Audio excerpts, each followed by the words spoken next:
When most people think of creating containers, they think of annuals. But today I'm going to share with you 20 perennials that thrive in containers and come back bigger and better each year. Hi, it's Steph. Welcome back to my channel. I love to use annuals because they provide instant impact and they bloom their heads off all season long. But throughout the years, I've also experimented with using perennials in my containers. And they're a great way to create containers that come back year after year without spending extra money on additional annuals every year. So I'm going to share with you some personal experience that I have with these, specifically in my Japanese maple garden. When we set up that cozy garden room a couple of seasons ago, I had also put in some corten steel planters. And in these planters, I have a long one that has a clumping bamboo in it. And that clumping bamboo comes back every year. It's actually evergreen and it never loses its foliage over the winter. And it has provided a really pretty textural background in that space. I also have two smaller 12 by 12 cube corten steel planters that I put a combination of some shade loving plants. I have some Hakonakloa, which is a Japanese forest grass, paired with some ferns, some ghost ferns, and some heuchera or coral bells in a deep purple color to provide a color and foliage contrast. So it's a lot of fun to play with combinations of perennials in containers also. And because they come back every year, they're pretty low maintenance. Now, the plants that I'm going to share with you today, I have categorized into some sun-loving combinations and some shade combinations. As we go through, you can listen to different plants that will pair really nicely together. Starting with number one, Coreopsis. This is a lovely kind of daisy looking plant that blooms non-stop at some point in mid-spring all the way through fall. I have a light pale yellow variety called Moonbeam, but in recent years I've also seen other varieties that are gorgeous. They come in bicolored plants as well, so you can find some that have some peachy coral colors as well as some red, and you can even find some pink varieties, so there are lots to choose from. In fact, last summer I grew an annual called Bidens that looks like a small Cosmo, a really bushy, low-growing Cosmo. And it reminds me very much of Coreopsis. So if you like Cosmos or even Bidens as an alternative, you could use the Coreopsis as a perennial variety that comes back year after year. Now, this is a sun-loving plant with really low water needs. So some other plants that you can combine with Coreopsis in a container, salvias, which will bloom in the spring, sedums, to get some fall color in that container. The key with having perennials in containers is to have successions of blooms, having multiple plants in the same container that each bloom at different times with maybe some overlap so that there is always something interesting to look at in that container. Number two, salvia. I absolutely love salvia. It pairs so beautifully with pretty much every perennial in the garden. It is also deer and rabbit resistant and drought tolerant. It loves sun, and if you deadhead it throughout the season, you get multiple blooms out of it. So it goes for a really long time. They have a spiky growth habit that contrasts really nice with mounted perennials. They also look great with coneflowers. So we would get the salvia that would bloom first, then the coneflowers would kick in, and then again, you can pair it with something like sedum that would bloom later in the season. Number three, daylilies. And we're going to talk specifically about shorter varieties of daylilies. One great example, which is pretty common but pairs nicely with so many plants, is the Stella d'Oro. It is a golden or yellow colored daylily. It looks absolutely beautiful paired with things like nepeta and even salvias. So you can include those in a container together. And the thing that's great about daylilies in containers is that you can find daylilies that bloom at different times of the season. So if you wanted to get succession blooms, you could pick three varieties: an early season bloomer, a mid-season bloomer, and a late season bloomer, so that you can have daylilies coming into bloom throughout the whole season. Daylilies would also look great paired with something like a short growing ornamental grass, because as the foliage on the daylilies start to fade, they would be hidden or obscured by that short growing ornamental grass. Short fountain grasses like the little bunny is a great option. It only grows to be about 10 to 12 inches in height and about 14 to 18 inches in width. So it would be a really great size to use in a container. Number four, sedums. Now, sedums come in so many different varieties. One of my favorites to use in containers are hens and chicks, as well as autumn joy sedum, which is a really common variety. And what's great about them is that they're pretty drought tolerant. They work really well in containers, and they can stay in containers for a really long time. So a couple of years ago, I had some autumn joy sedum that I had picked up on clearance, and I wasn't sure what I was going to do with it. So I used them in some containers on my front porch, and they looked beautiful all season, because even when they start to leaf out, they have this tuft of really neat foliage. They're nice and thick, the leaves, because they hold on to a lot of water, and they're just very interesting to look at. And at some point in the summer, they start to send up their bloom stalks, and then they look like little clusters that will start coloring up as we get later into the summer and into fall. The pollinators absolutely love them, and because they work so great in a container, they're perfect to pair with other plants or even on their own. There are also some sedum varieties that would spill nicely over the edge of the container. I have one called Sedum Angelina, and it is a really pretty yellow, looks very much like the annual lemon coral sedum, and it works beautifully both as a trailer in containers and even on the ground as a ground cover. Number 5, Nepeta, also known as catmint. It has a really billowy and flowy texture and shape. It comes in shades of purple, has a really nice minty fragrance, and it is deer and rabbit resistant. It also blooms for a really long time.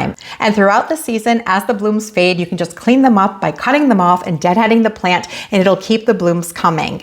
It's also a pollinator magnet, and it looks really beautiful paired with things like the daylilies we talked about, the Stella d'Oro, which is a golden yellow color, or even with a small stature shrub rose, it would look gorgeous in a container. Number 6, one of my personal favorites, echinacea or coneflower. Now, when it comes to using coneflowers in a container, you want to pick some varieties that stay in the 18 to 24 inch height. The native variety of Echinacea purpurea will get quite tall, upwards of 4 feet in height, and so they won't work that well in containers.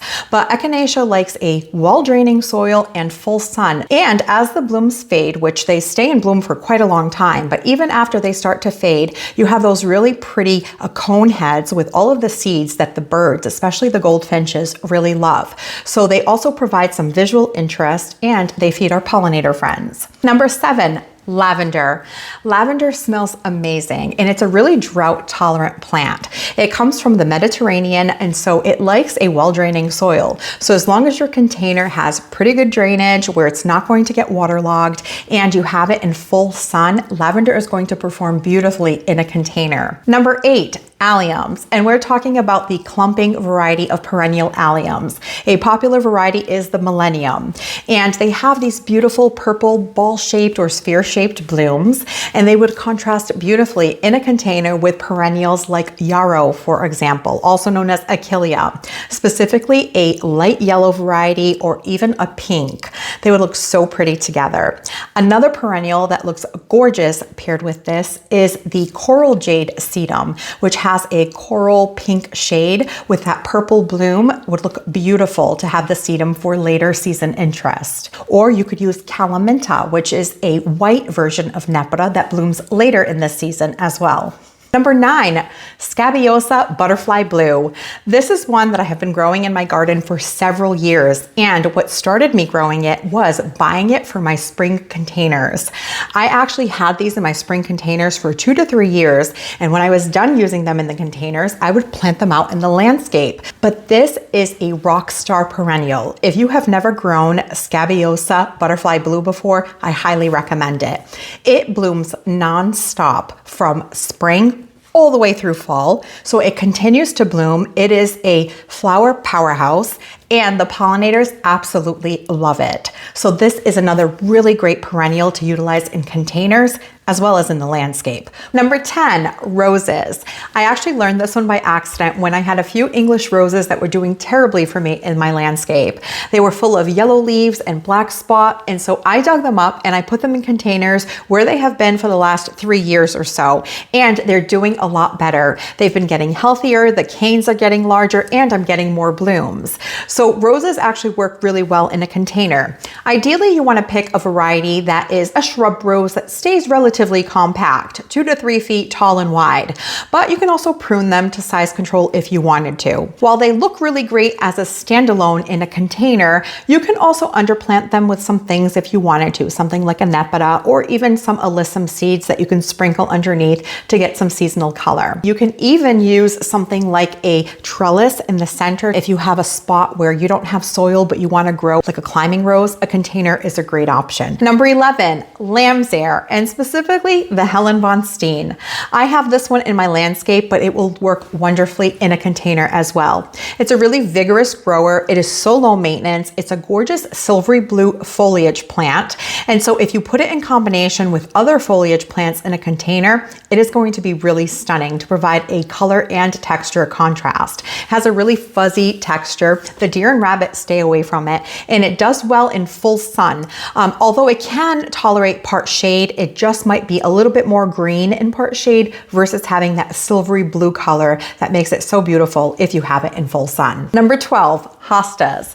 Now, hostas come in so many beautiful foliage colors and different patterns, and they're a really great way to add color to a shady garden. Now, I had to remove the hosta in my garden because I deal with deer, and hosta are like deer salad, but hosta worked really well for me in containers, and they're a great way to use them if you deal with deer.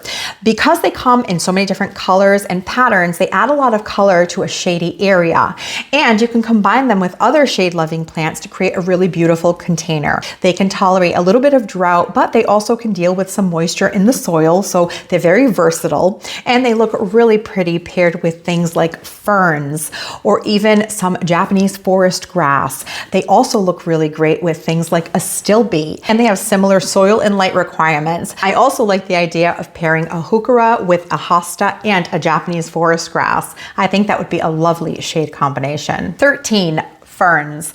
I absolutely love ferns in my garden as well as in containers. In fact, those containers that I talked about earlier, the square cork and steel ones, that is essentially what started my love of ferns. I bought 2 ghost ferns, one for each one, and I combined them with that dark foliage heuchera along with some of the Hakanakloa or Japanese forest grass in the all gold color, and they look really pretty together, those 3 plants. They've been really easy care. They come back for me every season. They come in so many different sizes and varieties, but the traditional Japanese painted fern varieties would be excellent to tuck into a container. And the great thing about shade containers is that you're relying more heavily on foliage and texture, which means you don't have to worry about deadheading blooms. But when it comes to blooming perennials in shade, you still have a couple of options, and we're going to talk about that next with number 14, which is astilbe. So astilbe is a great perennial for shade. It has a ferny texture at the bottom, but it also sends up these spikes of really colorful plume type blooms. And they come in different shades of pinks, purples, reds, and whites. There's even some in peach colors. They're absolutely beautiful. They do like a moist but well-draining soil, and they do love fertilizer. So if you feed them, they'll be really happy and provide you with some really beautiful plume blooms. And I've had them in my garden for several years, but they would be a great candidate to use in a container. They would look lovely paired with something like a pretty foliage hosta and even a grass. I think they would look so pretty paired together. So astilbe is a great perennial to not only add vertical interest, but color in a shady spot. Another option for a long blooming perennial that you can use in a shade container is hellebore. They would pair beautifully with some foliage plants like heuchera or some Japanese painted ferns and even some creeping jenny. Number 15, heuchera or coral bells. Now this is one that actually performs a lot better for me in a container than it does in the ground. Anytime that I plant them in the ground, they will be great for the first season. Then we'll have the winter. When they come back, they're much smaller, and by the 3rd winter, they've pretty much disappeared. I can't quite figure out how to get heuchera to grow in my garden. There's something about it that they don't like, but they do great for me in containers. There is one variety that does really well in the landscape called caramel, but I actually also used the caramel in a container when I made a fall planter in my driveway a couple of seasons ago. I paired the caramel heuchera with a tiarella. I also paired it with some asters, which were great for late season and fall color, and they looked really pretty. And then I was able to plant them out in the landscape when I decided to change out what I had planted in that planter. Now in recent years, you have a lot more options when it comes to heucheras, both in the foliage color as well as their sun tolerance. In the past, heuchera has always been a plant for shade, but newer varieties have been developed to be able to handle more sun. And you'll find some with green foliage, lime green foliage, yellow, orange foliage, as well as reds and deep purples, almost black. So there is lots of variety when it comes to heuchera foliage. 16, lamium, also known as dead nettle. Now, this is one that we talked about as a trailer in the front of the container, but it will also look really pretty as a perennial in a container. It will spread nicely and you can combine some taller plants with it. So the lamium will be the lower growing sort of bottom of the container, and then you can have something like a hosta coming out of it, even a grass or a carex. These all have different colors and different textures that would work really nicely together. And lamium even blooms. At some point throughout the season, they'll get these tiny little pink blooms. Sometimes they're purple. I've even seen some in white. So not only do they have different colored foliage, they also get different colored blooms. So all in all, a really interesting plant to serve as a sort of filler at the bottom of a container. Number 17, creeping jenny. Now this is one that can be a little controversial because this perennial has actually been considered invasive in some areas. In fact, here in Massachusetts, I can't buy it at any of the nurseries. But if I go right over the line in Rhode Island, I can buy it. Now, I've been using creeping jenny in my containers for several years, and once you buy it once, you'll have it forever. And you can just transplant it to different containers. I personally would stay away from putting it in the ground for that reason and just to be on the safe side, but it does look gorgeous paired, especially with some of my darker containers coming down the front. That chartreuse limey green color looks really beautiful. And what's great about it is that you can utilize this as your spiller without having to buy an annual spiller for your containers each year. Even if you set up containers that have annuals in them, you can divide some of that creeping jenny to put in those containers, and that's one less plant you'd have to buy. Number 18, evergreen shrubs. Specifically, I'm talking about boxwood and even junipers make really great container perennial plants. And if you live in a colder region like I do here in the Northeast, it's really important to have winter interest and structure in the garden all year round. So even when our gardens are dormant, we'll still have something to look at. And I really like the idea of using an evergreen in a container. In my backyard, by my back patio doors, I have a set of containers where I have a boxwood that I have trained into a topiary ball. And I love the way that it looks. And all I have to do to that container is every year when it gets a little shaggy, I will typically go through and prune it nice and tightly to keep that shape.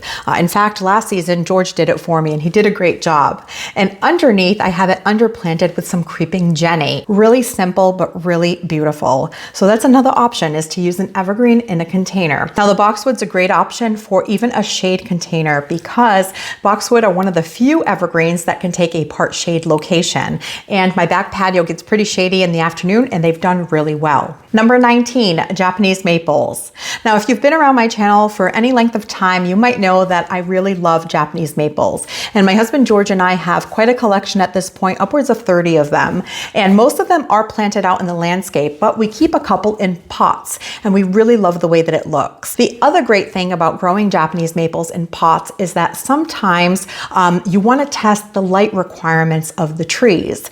And they are plants that like more of a part shade location. And so until you decide where the plant is happiest, it's really easy to just take that potted Japanese maple and play with different locations in the yard until you find a spot that it does really well in. If you're thinking of growing a Japanese maple in a container, there's actually a Facebook group called Japanese Maple Container Gardening with over 47,000 members, and it's a great resource for tips and inspiration. And number 20, clumping bamboo. I have had it in my garden for about 3 years now. I have really enjoyed it. Now, when it comes to bamboo, you certainly want to pick the clumping variety versus the running variety. If you pick the running variety, that is the one that will send out runners everywhere and can get quite invasive. It's usually the type of bamboo that people will warn you about when you say you're thinking about adding bamboo to your garden. But I did buy the clumping variety, which actually works really well in a container. So if you have a Japanese inspired garden or a Zen garden and you wanted to add some bamboo for some texture and some of that movement in the wind, I would say that the clumping bamboo is a great option to be grown in a container. It's perennial, and it's semi-evergreen because it doesn't lose its foliage over the winter. And some quick tips to really help your perennials thrive in containers. Number one, you need to make sure that your containers have proper drainage. So make sure that they have plenty of drain holes at the bottom, and if your container sits flat on the ground, it's probably a good idea to put them on some plant feet. That will even facilitate your drainage even better, because sometimes when containers sit exactly on the ground, if they're flat, the soil can get compacted, those holes can get blocked, and they won't drain as well. So good drainage is really important. Number two, make sure that you have a large enough container to grow all of these plants.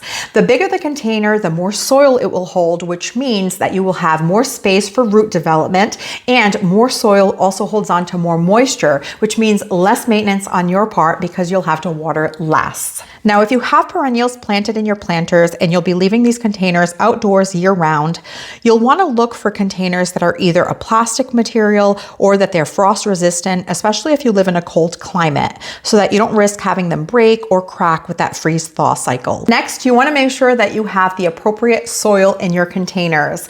Container gardens need potting soil, not garden soil. Because you're growing in a container, the soil that you add has to have all of the nutrients and fertilizer that is necessary to keep those plants happy and growing in that environment. So potting soil goes in containers. And whenever you choose perennials for your containers, you want to choose a plant that is at least 2 zones hardier than your own growing zone. Because when you plant plants in containers, they're not insulated by the earth like they would be planted in ground, so they need to be a little hardier. So for example, if you garden in a zone 6 or 7, you want to choose a plant that's going to be hardy to at least a zone 4 or 5. So at least 2 zones hardier than your own gardening zone. And how do you maintain these plants? Really easy. You let them bloom throughout the season, deadhead as needed, and water when the soil feels dry. And other than that, after the winter, you would just cut back those perennials in spring and let them reflush out for a new season of growth. So let me know in the comments if you have any perennials that you've really enjoyed growing in containers and that have worked really well for you.